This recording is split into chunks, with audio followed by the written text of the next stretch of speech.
I walked into my sister Emily's lavish Atlanta apartment, arms full of groceries for her fancy Thanksgiving dinner. I'd driven across town, excited to share a family moment. But the second I stepped inside, Emily's eyes narrowed. "You're just an HVAC tech," she sneered, her voice dripping with disdain, right in front of her rich friends. "You don't belong here." The room froze.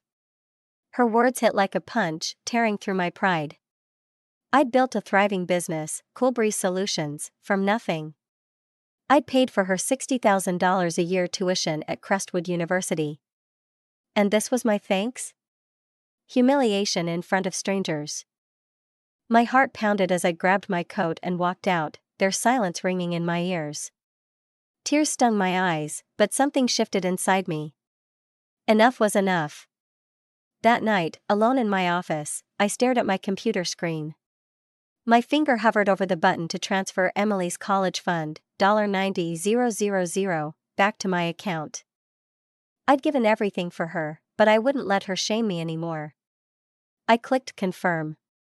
"My name's Sarah, and this is how I took back my self-respect from the sister I loved. I'm Sarah, a 36-year-old business owner in Atlanta, Georgia. I run Coolbreeze Solutions, an HVAC company I built from the ground up. I didn't take the college route. Instead, I learned the trade, earned certifications, and turned my skills into a 7-figure business. I'm proud of what I do, keeping homes cool, businesses running, and hospitals safe. But my younger sister, Emily, sees it differently. At 19, she's a dreamer, chasing prestige at Crestwood University, where she studies international business. Her tuition? $60,000 a year. I pay every cent. We weren't always so different. Growing up in Atlanta, our parents, Ellen and David, taught us the value of hard work. Dad was a carpenter, Mom worked retail. They weren't rich, but they gave us everything: love, stability, and lessons in grit. 5 years ago, a car accident took them from us. I was 31, Emily just 14. Overnight, I became her guardian. The insurance money helped, but it wasn't enough for the life Emily wanted or the elite college she dreamed of. So, I stepped up. I poured my savings and business profits into her future, living frugally to cover her tuition, rent, and expenses. I wanted her to have the opportunities our parents would have fought for. Atlanta's a city of contrasts, gleaming skyscrapers and struggling neighborhoods. Emily got swept up in its flashier side, surrounded by wealthy classmates who flaunted trust funds and designer bags. She started to change, her calls filled with stories of friends whose parents were CEOs or lawyers. I heard the unspoken judgment in her voice: my HVAC work didn't measure up. It stung, but I brushed it off. She was young, grieving, under pressure at her competitive school. I kept telling myself she'd come around, that she'd see the value in what I'd built. Still, doubts crept in. Was I enabling her? Every month, I sent thousands to cover her lavish apartment, her meal plans, her allowance. My best friend, Lily, noticed the shift. "She's taking you for granted," she'd say over coffee. My boyfriend, Michael, agreed. "There's honor in your work, Sarah. Don't let her make you feel less." Their words stuck with me, but I held on to my promise to our parents. I wanted Emily to soar, even if it meant carrying her dreams on my shoulders. Little did I know, those dreams were about to crash into my reality at her Thanksgiving dinner. I couldn't wait to see Emily when she invited me to her pre-Thanksgiving dinner at her upscale Atlanta apartment, an apartment I paid for. I'd driven across town, arms loaded with groceries, picturing a rare moment of sisterly connection. Emily had always been the dreamer, chasing prestige at Crestwood University, while I built my HVAC business, Coolbreeze Solutions, from the ground up. I thought this dinner might bridge our growing divide. But as I stepped through her door, my excitement faded. Emily's eyes darted to my work truck in the parking lot, her face tightening. "You drove that," she hissed, ushering me inside. "Please, just don't mention you're an HVAC tech tonight. Say you own a business, nothing specific." Her words stung, but I nodded, swallowing my pride. I wanted this night to work. Inside, the apartment gleamed with extravagance: fresh orchids on the table, crystal wine glasses, a bottle of Chateau Margaux chilling in a silver bucket. Emily had spared no expense, clearly aiming to impress her boyfriend, James, and his wealthy friends. I'd brought ingredients for our mom's cranberry sauce, a family tradition, but Emily waved it off. "I got gourmet sauce from a market James recommended," she said, her tone dismissive. I bit my lip, trying to focus on helping her cook. But then my phone rang, a hospital emergency. Their operating room AC was down, a critical issue. "I have to go," I told Emily, promising to return in time. Her face fell, but she nodded tightly. "Just don't be late." 2 hours later, I rushed back, still in my navy coolbreeze jumpsuit. I hadn't had time to change. Emily opened the door, her eyes widening in horror. "You couldn't have changed," she snapped, practically shoving me toward her bedroom. "Put on anything else, now." Humiliated, I swapped into jeans and a sweater, my hands shaking. "Is this okay?" I asked, my voice small. She barely glanced at me. "It's fine. Just finish setting up." I felt like an intruder in her world, my confidence crumbling. But I plastered on a smile, determined to make this work for her sake. The guests arrived: James, tall and polished in a cashmere sweater, followed by Henry and Sophia, Ethan and Olivia, and two others, Nathan and Chloe. Their chatter filled the room with tales of yacht trips, Manhattan penthouses, and internships secured through family connections. I felt out of place, my work boots still in my car, a stark contrast to their designer loafers. As we sat for appetizers, Henry turned to me, swirling his wine. "So, how do you know Emily?" Before I could answer, Emily cut in. "Sarah's just visiting for the weekend," she said, avoiding the word sister. I forced a smile. "I live here in Atlanta.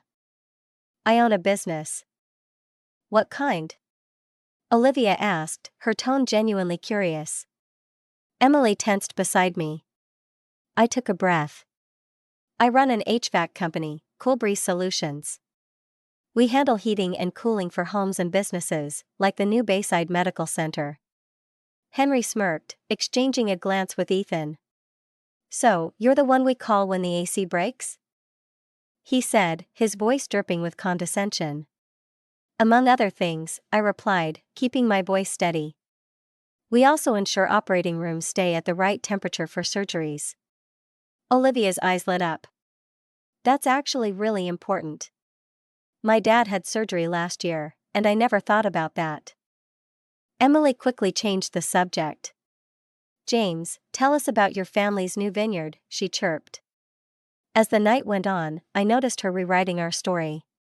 She spoke of our dad as a business owner, not a carpenter, and invented lavish family vacations we'd never taken. She never mentioned I was funding her entire life, her tuition, her apartment, her allowance.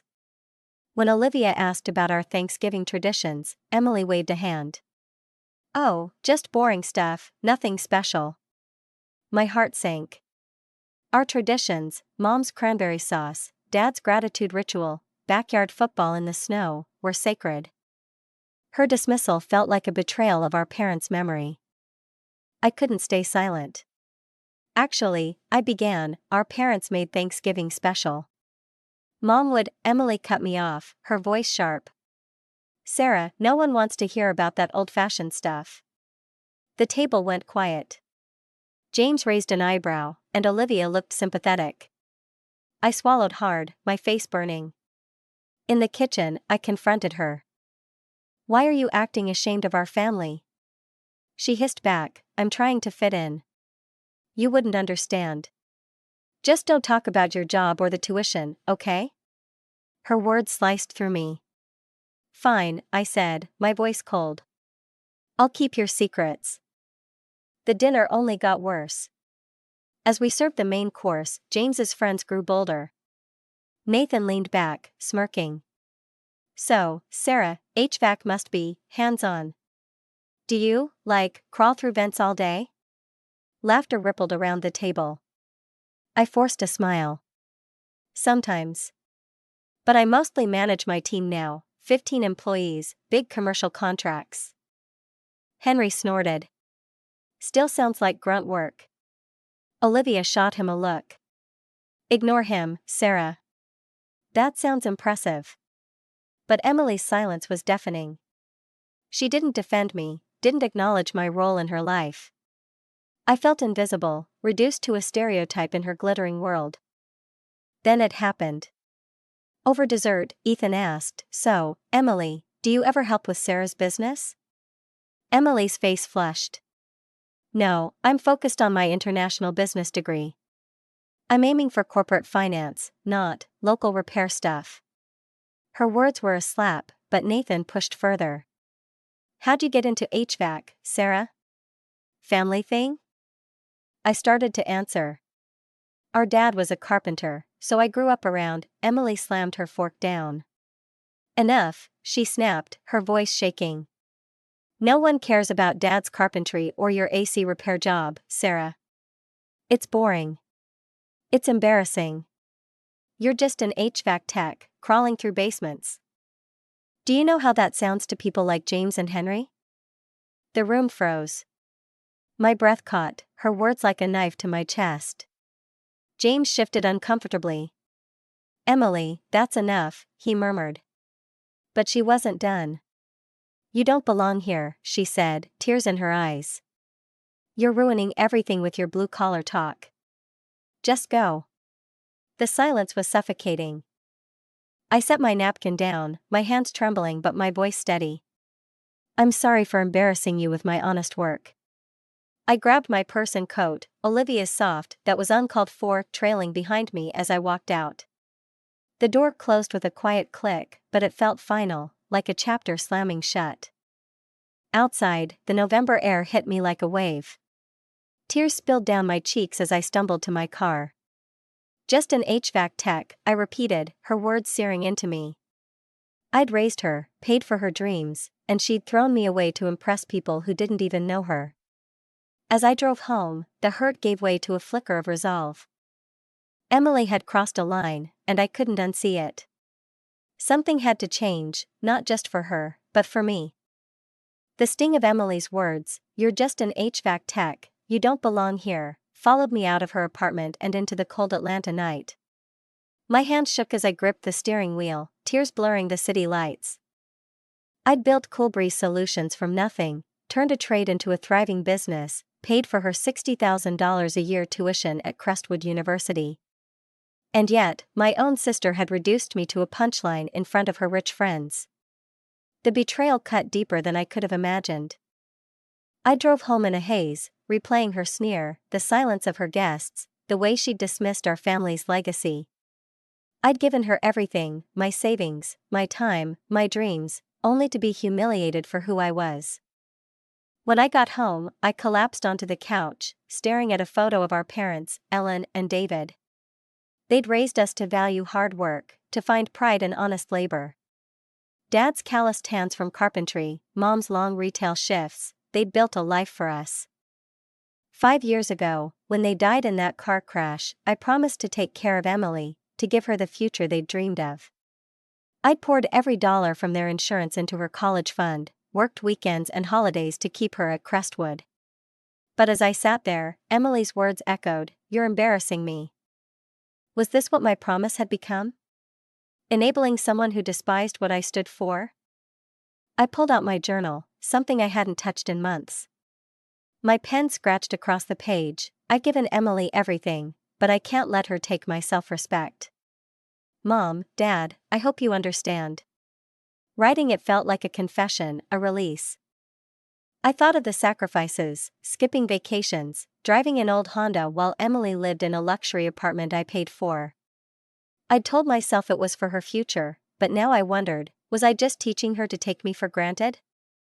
The next morning, I called my best friend, Lily, and poured out the whole story. "She said that to you?" Lily's voice was sharp with indignation. "After everything you've done? Sarah, you've been her ATM for years, and she treats your career like it's trash." I could hear her pacing through the phone. "You're not just an HVAC tech, you employ 15 people, you keep hospitals running. There's honor in that, and she needs to learn respect." Her words hit hard, echoing the doubts I'd buried. I'd always excused Emily's attitude. She was young, grieving, pressured by her elite school. But Lily was right. Excuses weren't enough anymore. Later, my boyfriend, Michael, came over. A contractor with a blue-collar heart, he understood the pride I took in my work. "Sarah," he said, his voice steady, "you've given up so much for her. But if she's ashamed of you, that's her failure, not yours. There's dignity in what you do, don't let her steal that." His words were a lifeline, pulling me out of the fog of hurt. I thought of our parents again, how they'd taught us to stand tall, no matter our job. Emily's shame wasn't just about me, it was a betrayal of everything they'd stood for. I opened my laptop and pulled up my financial records. For an hour, I traced every payment I'd made for Emily: $60,000 for tuition each year, $24,000 for her apartment, thousands more for her meal plans, books, and allowance. The total stunned me, $130,000 in just 18 months.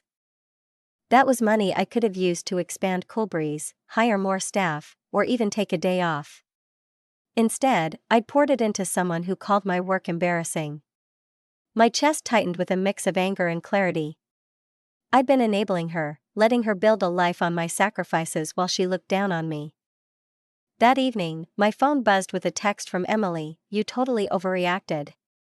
You embarrassed me in front of James. Why couldn't you just play along?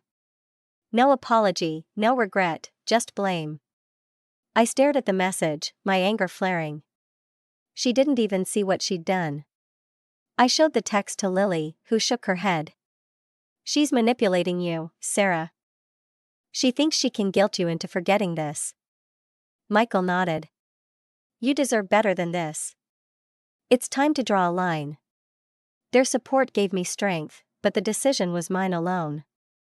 I thought back to a moment years ago, when I'd fixed a hospital's AC system during a heat wave. The head surgeon had shaken my hand, saying, "You saved lives today." That was the truth of my work: essential, respected, impactful. Emily's words couldn't erase that, but they could no longer dictate how I saw myself. I opened my banking app and found the college fund I'd set up for her, $90,000, enough for 3 more semesters at Crestwood. My finger hovered over the transfer button. This wasn't about revenge, it was about boundaries, about teaching Emily that respect wasn't optional. I remembered a story Dad used to tell, about a client who refused to pay for his carpentry work, claiming it wasn't real craftsmanship. Dad walked away, refusing to work for someone who didn't value him. "Never let anyone cheapen what you do," he'd said. That lesson burned in me now. I couldn't keep funding Emily's disdain, not when it meant betraying myself. With a steady hand, I initiated the transfer, moving the entire $90,000 back to my business account. The confirmation screen asked, "Are you sure?" I paused, picturing Emily's face, our parents' hopes. Then I clicked confirm. The weight of that click was both terrifying and freeing. For the first time since our parents died, I was choosing myself, not out of selfishness, but survival. I didn't call Emily to warn her. Let her get the email from Crestwood, let her feel the ground shift beneath her. This wasn't punishment, it was a wake-up call. I closed my laptop and looked at the photo of Mom and Dad again. "I'm trying to do right by you," I whispered. "By both of us." I'd drawn my line in the sand, and there was no going back. But as I lay in bed that night, one question haunted me: what would Emily do when she realized her world had changed? Clicking confirm to transfer Emily's $90,000 college fund back to my business account felt like cutting a lifeline. I'd raised her, paid for her dreams at Crestwood University, but her words, "You're just an HVAC tech, you don't belong here," had shattered something in me. I wasn't punishing her, I was setting a boundary. Still, as I closed my laptop, doubt crept in. Had I gone too far? Would our parents, Ellen and David, approve of this? I whispered to their photo, "I'm trying to do what's right." But the silence of my Atlanta home offered no answers. I didn't call Emily. Let her feel the weight of her actions when Crestwood's email hit her inbox. This was her wake-up call, and I braced myself for the storm I knew was coming. A week later, my phone rang. Emily's name flashed on the screen, and my stomach knotted. "What the hell, Sarah?" she screamed when I answered. "I got an email from the financial office saying my tuition's unpaid. They're dropping me from classes in 3 days. What's going on?" Her panic was palpable, but I kept my voice calm. "I decided not to pay your tuition this semester, Emily." Silence, then an explosion. "You can't do that. You've always paid. What am I supposed to do?" I took a breath. "You have options: financial aid, student loans, a part-time job, or a cheaper school. Most students figure it out." Her voice rose higher. "This is my future. You're ruining my life over one stupid comment?" "It wasn't one comment," I said, my tone steady but firm. "It's years of you treating me like I'm beneath you, ashamed of my work, our family. I've sacrificed everything for you, $130,000 in 18 months, weekends, holidays. I can't keep funding someone who disrespects me." She was crying now, but her words dripped with defiance. "You're being petty and vindictive. It was just a dinner, Sarah." I was stressed about impressing James's friends. I shook my head, though she couldn't see. "That doesn't justify humiliating me. Respect isn't optional." She scoffed. "Fine. I'll talk to James's parents. They'll help until you come to your senses." The call ended with a click, leaving me drained but resolute. 2 days later, Emily showed up at my doorstep unannounced. I opened the door to a stranger, her eyes red, hair in a messy ponytail, her usual designer clothes replaced by a worn hoodie. "James dumped me," she blurted, pushing past me into the living room. "What happened?" I asked, genuinely surprised. "What do you think?" she snapped, pacing. "I told him I couldn't afford tuition because you cut me off, and suddenly he wasn't ready for commitment. He needed to focus on his studies." Her bitterness filled the room. "Did you ask his parents for help?" I ventured. She glared at me. "Yeah, and it was humiliating.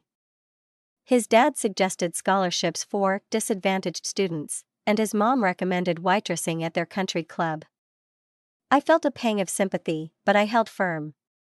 "I'm sorry about James, Emily, but I didn't do this to hurt you. I did it because our dynamic wasn't healthy." Her eyes flashed. "Not healthy? You pulled the rug out from under me. How is that not meant to hurt?" I met her gaze. "It's a consequence, not a punishment. Treating me with contempt while depending on my money has to stop." She sank onto the couch, her anger deflating. "So what now? I drop out? Go to community college? Throw away everything I've worked for?" I sat across from her. "Those are your choices, Emily. For the first time, you'll have to solve this yourself." She looked away, her voice quieter. "Olivia and Sophia think I should apologize. They said I was out of line at the dinner." I raised an eyebrow. "And what do you think?" She hesitated, then muttered, "I think you're being unreasonable, but I need my tuition. So, fine, I'm sorry for what I said." Her words were hollow, a transaction, not remorse. I shook my head. "An apology means nothing if it's just to get what you want. This isn't about money, it's about respect. Our relationship has to change." She stood, exasperated. "So you're cutting me off completely? After promising Mom and Dad you'd take care of me?" I softened but stayed firm. "I'm still your sister, Emily. I care about you. But the blank check is over." She left without another word, the door slamming behind her. Over the next few days, my phone buzzed with her texts, guilt trips, angry rants, occasional pleas. "You're abandoning me," one read. "I'm sorry, okay? Just fix this." I didn't respond, but each message twisted the knife. Then the pressure came from others. Helen, a family friend, called, her voice heavy with concern. Emily's devastated, Sarah. She says you've cut her off, and she might have to leave school. Is that true? I explained calmly, detailing Emily's behavior and my reasons. I understand you're hurt, Helen said, but your parents would want you to support her education. I sighed. They'd want her to respect the people helping her, Helen. That's how they raised us. Next, Robert, another old friend of our parents, was blunter. Using her education as leverage isn't right, Sarah. She's your responsibility. I bristled. She's 19, Robert, an adult. She can make choices and face consequences. There are options: scholarships, loans, state schools. I'm not her ATM. He pushed back. Your parents wouldn't want this. I stood my ground. They'd want her to grow into someone responsible, not entitled. Hanging up, I felt a mix of frustration and doubt. Was I too harsh? Should I reconsider for family peace? I called my friend Lily for a reality check. You're doing the right thing, she said firmly. Emily's manipulating everyone, just like she did you. She needs to learn she can't treat people like garbage and keep cashing checks. My boyfriend, Michael, echoed her. Stand firm, Sarah. If you cave now, you're teaching her she can disrespect you without consequences. Their support steadied me, but the weight of Emily's distress gnawed at me. I wasn't enjoying this. I loved her, but love didn't mean enabling her. Then, a surprising text came from Olivia, one of Emily's friends from the dinner. I'm sorry for what happened, she wrote. Sophia and I told Emily she was wrong to treat you like that. She's struggling, but I think she's starting to get it. I stared at the message, a flicker of hope stirring. Maybe Emily's world was shifting, even if she wasn't ready to admit it. Meanwhile, I heard through mutual friends that Emily had taken a job at Crestwood's campus coffee shop. I pictured her, once so polished, fumbling with an espresso machine, spilling coffee on her apron. It was humbling, a far cry from her glamorous life. She'd also applied for scholarships and was looking into student loans. These were small steps, but they showed she wasn't giving up. I felt a mix of pride and worry. She was still my little sister, and part of me wanted to fix everything for her. But I knew that fixing it would only delay the lesson she needed. One night, as I sat in my office reviewing Coolbreeze contracts, another text from Emily arrived. I got a job at the coffee shop, it read. It's minimum wage, but it's something. I've applied for every grant I can find. I don't know if I can stay at Crestwood. Her tone was different, less accusatory, more subdued. I typed back, that's a great start, Emily. Keep going. It was the first real conversation we'd had since the blowout. I didn't know if she was ready to change, but these glimpses of effort gave me hope. Still, I wasn't ready to step back in, not yet. The line I'd drawn was holding, but what would happen when Emily faced the full reality of her choices? I thought I'd lost Emily forever after cutting her $90,000 college fund. Her words at that Thanksgiving dinner, "You're just an HVAC tech, you don't belong here," had driven a wedge between us, and my decision to stop paying her Crestwood University tuition felt like the final blow. I'd set a boundary to protect my self-respect, but as weeks passed with only her angry texts and silence, I wondered if I'd pushed her too far. Was I still honoring the promise I made to our parents, Ellen and David, to care for her? I clung to a flicker of hope that this tough lesson would spark change, but I wasn't prepared for what came next. One afternoon, my office phone buzzed. "Your sister's here," my assistant, Jenna, said, her voice tinged with surprise.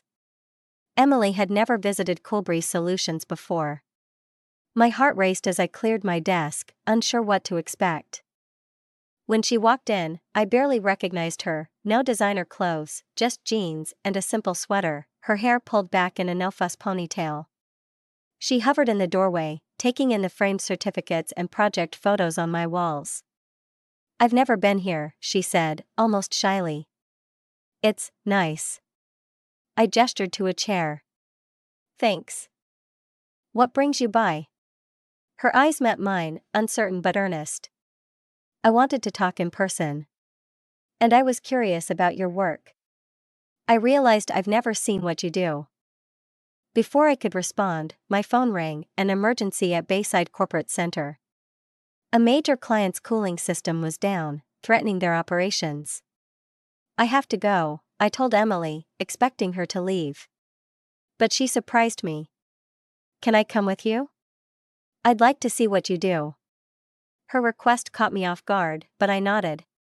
Sure, if you want. We drove to the 12-story office building, the tension between us palpable but softened by her curiosity. The property manager met us, frantic.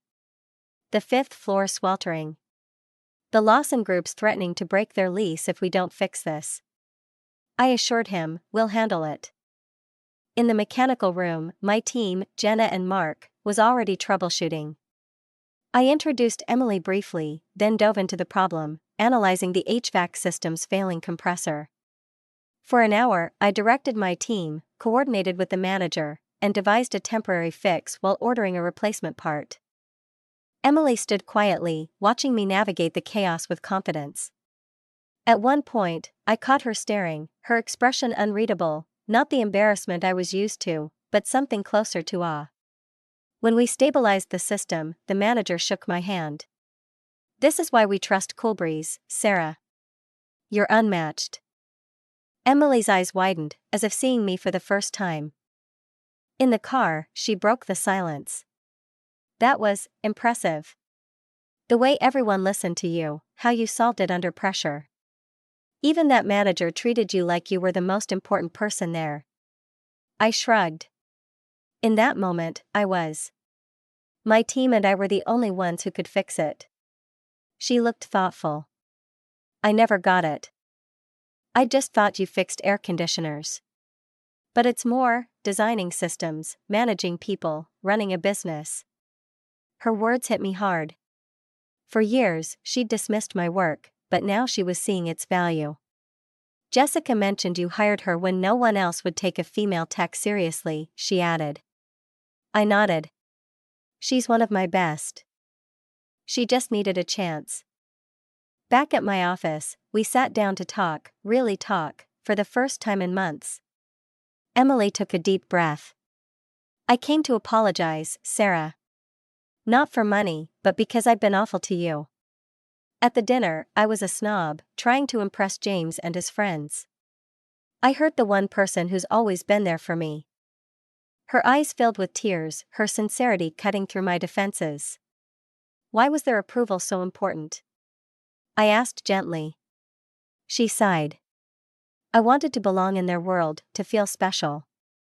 James made me think I could be elite, but I was stupid to think that meant pushing you away. I leaned forward. You felt I was holding you back? She nodded, ashamed. Yeah, which was shallow. James dumped me the second I lost my tuition. So much for his elite world. Her voice cracked. Olivia told me he does this, dates girls like me, shows them off, then drops them when they're inconvenient. She and Sophia called me out for how I treated you. I was touched by their honesty. Olivia seems different, I said. Emily agreed. She is. She's rich but not a snob. She's been helping me figure things out. She paused, then continued. I've been thinking about Mom and Dad. They were so proud of you, Sarah. I remember Dad bragging about your first big contract, how you built Coolbreeze from nothing. I was too caught up in my own dreams to see it. Her words brought tears to my eyes. Our parents' pride had always been my anchor, and hearing Emily acknowledge it felt like a bridge to our past. I've missed you, I admitted. I've missed you too, she said, wiping her eyes. I was chasing status, appearances. I didn't see the value in what you do, or what Mom and Dad did. We talked for an hour, more openly than ever. Emily shared how working at Crestwood's coffee shop and library had humbled her. I spilled coffee on my first day, she said with a small laugh. But it's taught me what hard work really means. She'd moved into a dorm with Olivia, unable to afford her old apartment. It's small, but Olivia's been great. She and Sophia keep me grounded. I was struck by her growth, the way she was embracing responsibility. I don't know if I can stay at Crestwood, she admitted. The tuition's too high, even with scholarships and my jobs. I'm looking at state schools. Their business program's solid, and it's a third of the cost. I nodded, impressed. That's smart. Have you considered other options? She hesitated. Olivia's dad mentioned Crestwood's work-study program. I could work part-time in the business department for partial tuition, but it'd mean fewer classes and a longer graduation. I'm not sure yet. Her maturity surprised me. Months ago, leaving Crestwood would have been unthinkable. Now, she was weighing practical choices. After a moment, I made a decision. I have a proposition, Emily. I won't fully fund your education anymore, but I'd help with community college tuition if you work part-time at Coolbreeze. Her eyes widened. Really? You'd let me work for you after everything? I smiled. Everyone deserves a second chance. It'd be good for us both, you'd learn business skills, and I could use help with admin tasks. She looked intrigued. I don't know anything about HVAC. I laughed. You don't need to. You'd handle calls, scheduling, paperwork. Your business classes would help. She thought for a moment. When would I start? I grinned. How about now? Work part-time this semester, and if it goes well, we'll talk tuition next semester. Her face lit up. Thank you, Sarah. Not just for this, but for the wake-up call. I needed it, even if it hurt. 2 weeks later, Emily was working 3 afternoons a week at Coolbreeze, learning the ropes. She was a quick study, her business knowledge streamlining our scheduling system. One day, I overheard her on the phone, confidently booking a client. Yes, Coolbreeze Solutions can handle that, she said, her voice proud. I felt a warmth I hadn't in years. She wasn't just my sister, she was becoming a partner, someone who saw the value in what I'd built. James called her once, trying to rekindle things, but Emily shut him down. I'm focused on work and school, she told me later. I don't need someone who cares more about status than character. As we worked together, I saw the old Emily, the one who'd laughed with me as kids, starting to return. She'd sneak photos of me at job sites, texting them to Olivia with captions like, "My sister's a badass." One evening, she shared a memory that stopped me cold. Remember when Dad fixed our neighbor's porch? He said, "Work's only small if you think it is." I get that now, Sarah. You make people's lives better. That's not small. Her words healed a wound I hadn't realized was still open.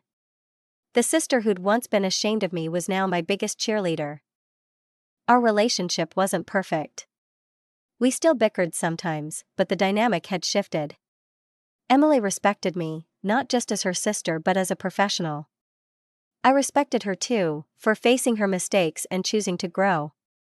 As Thanksgiving approached, we planned a quiet dinner at my house, just us, using Mom and Dad's recipes.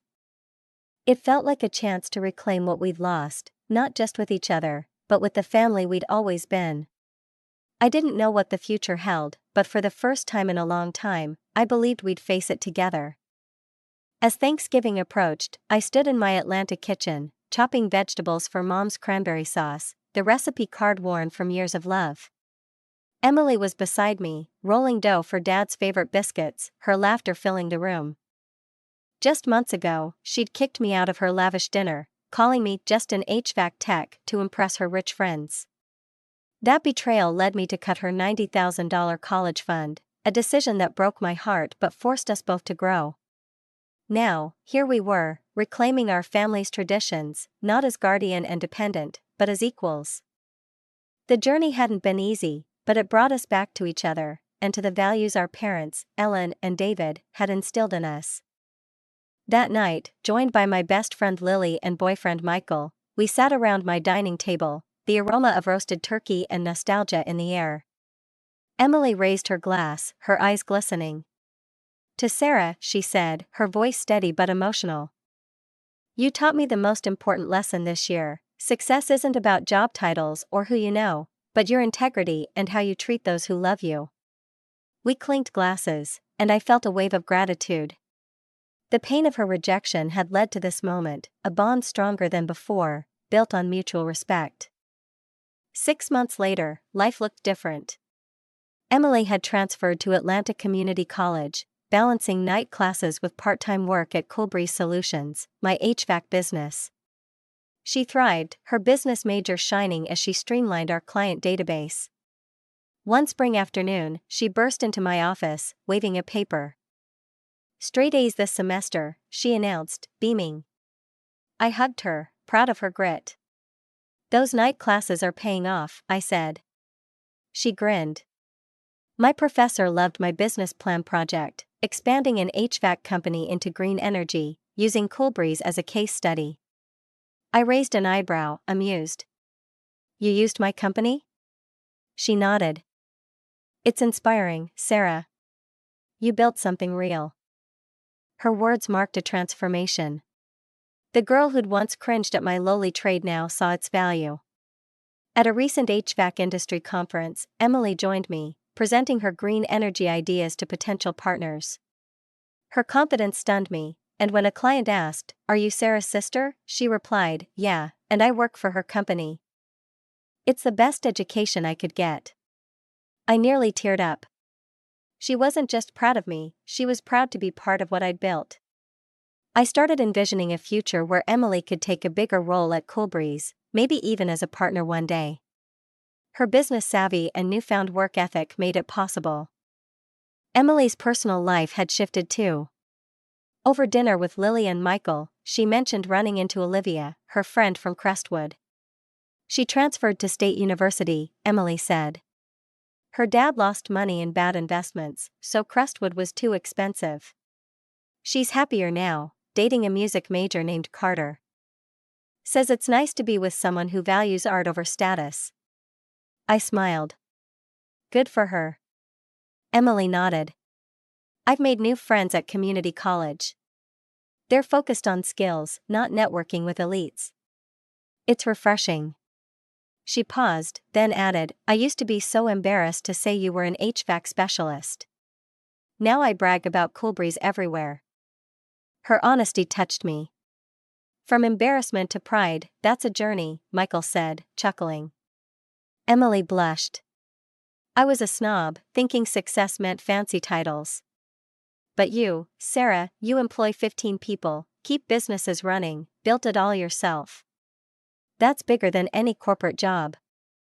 Her words healed the last traces of hurt from that Thanksgiving night. The sister who'd once shamed me now understood the truth of my work. She'd even started dating someone new, a community college engineering student named Ethan, who admired Coolbreeze's role in sustainable tech. He wants to meet you, she said shyly. Says HVAC entrepreneurs are key to green energy. Reflecting on our path, I realized this wasn't just Emily's transformation, it was mine too. Cutting her tuition forced me to set boundaries, to demand respect, and to stop enabling her entitlement. It was painful, but it taught me my own worth. Our parents would have been proud, not because of Emily's school or my business, but because we'd found our way back to their values: hard work, integrity, family. At a barbecue with Ethan, I overheard him ask Emily about me. Your sister must have had incredible training to build Coolbreeze, he said. Emily's reply brought tears to my eyes. She did it herself, started as a tech, earned every certification, built it from nothing. She's the hardest worker I know. This journey taught me lessons I'll carry forever. First, respect yourself. Never let anyone, family or not, make you feel small for your work or roots. Second, set boundaries. Love doesn't mean tolerating disrespect. Clear lines build healthier relationships. Third, embrace challenges. Hardships, like Emily's, can spark growth if you face them head-on. Finally, true success lies in character, not status. It's about the lives you touch, the integrity you uphold. I looked at Emily, laughing with Ethan, and felt peace. We'd come through fire, stronger for it. To anyone watching, I ask, have you ever had to make a tough call that hurt someone you love, but led to growth? Share your story below. Sometimes, the hardest choices forge the deepest bonds. If this resonated, hit like, subscribe, and share with someone who needs to hear it. True success isn't about prestige, it's about who you are and how you lift others up.